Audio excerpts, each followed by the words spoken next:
L'affaire, c'est qu'à un moment donné, vous allez voir. C'est pour ça l'observation, l'importance de l'observation, puis d'être le plus objectif possible, vous allez le voir. Le réel, ça se passe pas, ça se voit. Ça se constate. Ça vous saute dans le visage. Donc, la pensée, à un moment donné, on la voit comme une nuisance. Là, il y en a des fois, le pire, c'est qu'il y a certaines doctrines que je trouve discutables qui disent de moins penser. Mais ça dépend, il faut avoir construit une certaine objectivité puis s'être dépollué avant de pouvoir s'en passer un petit peu. Puis là, vous allez voir, ça va être de plus en plus rapide. Mais prenez comme la scientologie, là. Wow!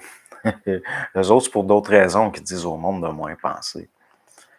Pourquoi? Pour abolir le sens critique. Sans prendre du sens critique, c'est juste qu'au niveau de l'observation, mais d'une vue, il va être automatique. Donc, il a pensé, puis il a pensé.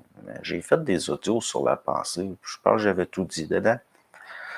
Se libérer du connu. Moi, ben, c'est parce que le réel, c'est de l'inconnu. C'est se mettre les pieds dans le vide, hein? Être en intégration de conscience, pas en expansion de conscience, c'est comme avancer dans le noir, puis le sol apparaît à mesure que vous mettez le pied dans le vide.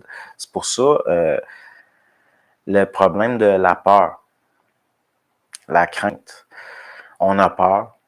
C'est pour ça que je vous dis, les gens qui ont eu des traumatismes dans l'enfance ou qui sont vulnérables à cause de leur émotivité, puis ils vont se construire de l'irréel. Ils vont essayer de se construire un plancher à mesure avant d'avancer. C'est un peu ça les motivateurs puis ces choses-là. Tandis que, à un moment donné, pour réellement avancer pour vrai, il va falloir arrêter d'avoir peur du vide.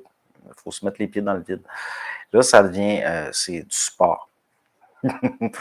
C'est du sport. C'est pour ça que je considère que pour du monde, par exemple, déjà vulnérable, comme des schizophrènes, des psychotiques, c'est peut-être pas la bonne approche parce que comment je pourrais dire ça?